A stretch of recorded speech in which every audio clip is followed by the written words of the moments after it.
What happens when two of the most iconic supercar makers go head-to-head with their latest hypercars? In one corner, we have the McLaren W1 with its mind-bending 1,258 horsepower.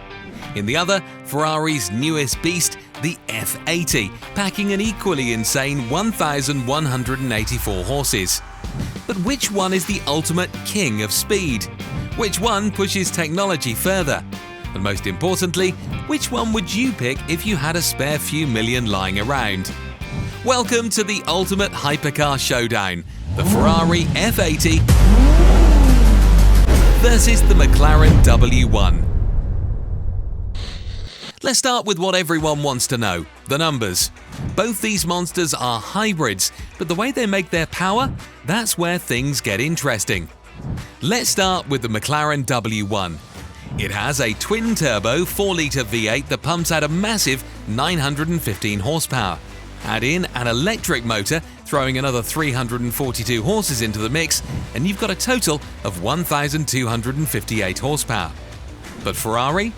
They've taken a completely different approach with the F80. Instead of a big V8, they've gone with a smaller 3-litre twin-turbo V6. Now, a V6 in a flagship Ferrari sounds weird, right? But this isn't just any V6. This thing screams 9,000 RPM and has a limiter at 9,200. The engine alone makes 888 horsepower and it's got some serious racing DNA. We're talking about the same engine architecture as their Le Mans winning 499P race car. They share the same crankcase, timing chain layout, and even fuel injectors. But then it gets really clever. Ferrari's added not one, not two, but 3 electric motors to the mix. 2 of them power the front axle, making a total of 282 horsepower. The third motor sits at the rear, adding another 79 horses and handling energy recovery. Total output? 1,184 pure Italian horsepower. And each turbocharger has its own electric motor. Why? To eliminate turbo lag completely. Just instant power whenever you want it. But having all this power is one thing, getting it to the ground? That's where these hypercars really show their genius. The McLaren W1 hits 62 miles per hour in 2.7 seconds. Impressive, right? Well, the Ferrari F80 does it in just 2.15 seconds. Want to hit 124 miles per hour? The McLaren W1 will get you there in 5.8 seconds. The Ferrari F80? 5.75 seconds. This is the kind of acceleration that makes fighter jets jealous, and they just keep going. Both cars top out at nearly identical speeds. The McLaren hits 217 miles per hour, while the Ferrari edges ahead by just 1 mile per hour at 218 miles per hour. And both cars are electronically limited, which makes it more insane. That means they could probably go even faster if the engineers let them off the leash. But in today's hypercar world, straight-line speed is just the beginning. These cars don't just go fast, they literally shapeshift to handle that speed. The McLaren W1's party piece is its active rear wing, and trust me, this isn't your average spoiler. It can extend backwards by 300mm, which is almost a foot, and it doesn't just move up and down, it can rotate through a full 180 degrees. Braking hard? It becomes an air brake. Need to cut through the air? It'll flatten out to reduce drag. It's like having an invisible co-pilot constantly tweaking the car to give you the best performance possible. But Ferrari wasn't about to let McLaren have all the fun. The F80 is packing some serious aero tricks of its own.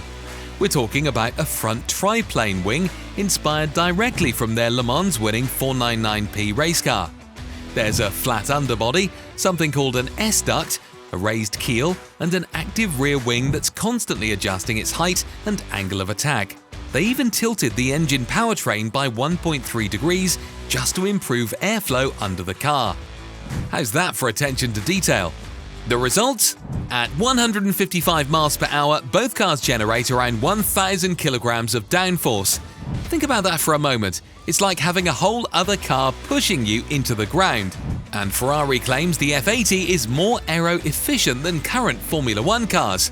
Now that's something to brag about. With all this cutting-edge tech and shape-shifting bodywork, surely these cars must weigh as much as a small tank. Well, you might want to sit down for this next part.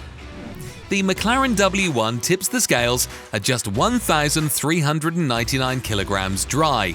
That's about the same as a family hatchback. How'd they do it? It's all about obsessive attention to detail. The Ferrari F80 comes in a bit heavier at 1,525 kilograms. But before you give this round to McLaren, there's a catch.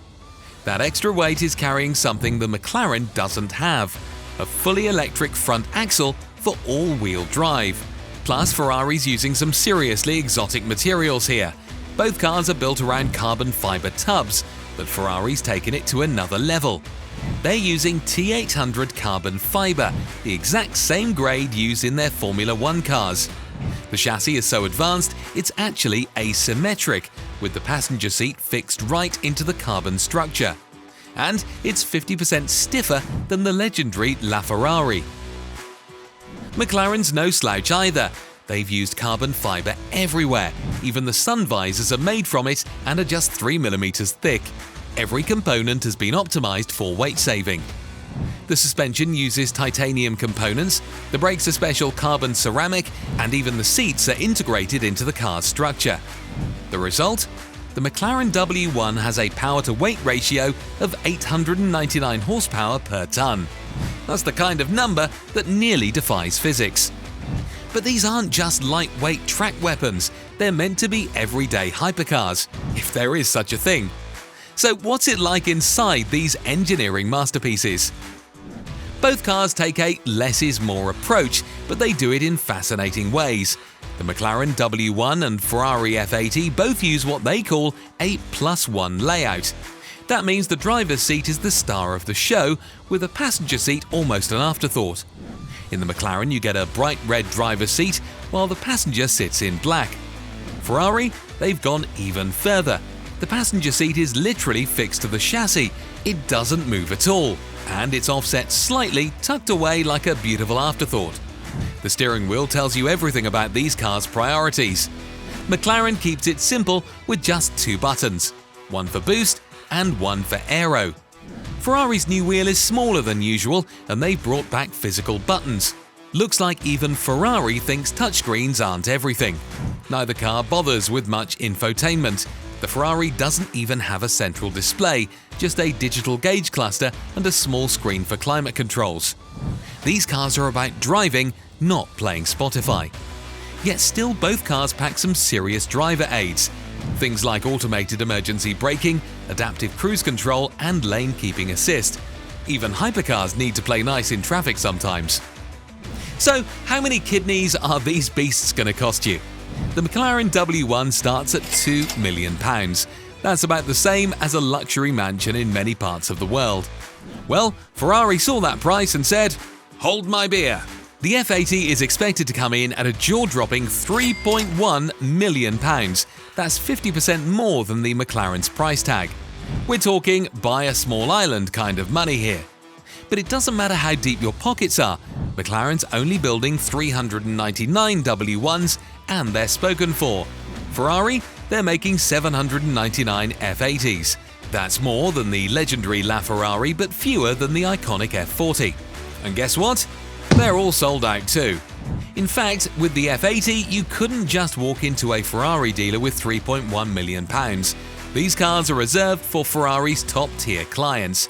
You need to be on their VIP list just to have the privilege of spending the £3.1 million price tag. So, with all these numbers flying around, there's really only one question left. Which one is the ultimate hypercar king? Let's break it down category by category. Raw power. McLaren W1 1,258 horsepower. Ferrari F80 1,184 horsepower. McLaren take this round, but just slightly. Acceleration. McLaren W1 0 to 62 miles per hour in 2.7 seconds. Ferrari F80 0 to 62 miles per hour in 2.15 seconds. Ferrari strikes back with the quicker launch. Top speed, McLaren W1 217 miles per hour, Ferrari F80 218 miles per hour. Another win for Ferrari. Weight: McLaren W1 1,399 kilograms dry, Ferrari F80 1,525 kilograms. McLaren scores with a slightly lighter package. Technology: both cars are pushing boundaries here. McLaren's active aerodynamics are mind-blowing, but Ferrari's F1-derived hybrid system and all-wheel drive give it a different kind of edge. This one's too close to call. Exclusivity: McLaren W1 399 units, Ferrari F80 799 units. McLaren wins on rarity, but let's be honest, you're not likely to see either one at your local bar. The truth is, picking an overall winner is like choosing between a Picasso and a Van Gogh. The McLaren W1 is the lighter, more powerful option that's easier on your bank account, relatively speaking. It's possibly the more focused driver's car with its rear-wheel drive and simpler hybrid system. The Ferrari F80 is the quicker, more technically advanced choice. It's got genuine F1 and Le Mans racing technology, all-wheel drive for better usability, and that prancing horse badge. Either way, you're getting one of the most incredible machines ever created. They aren't just cars, they're rolling showcases of what's possible when price is no object and engineering knows no limits. If you enjoyed this deep dive into these incredible machines, don't forget to hit that like button and subscribe for more supercar content. Want to see a more in-depth video on the McLaren W1? Click here. Thanks for watching, and we'll see you in the next one.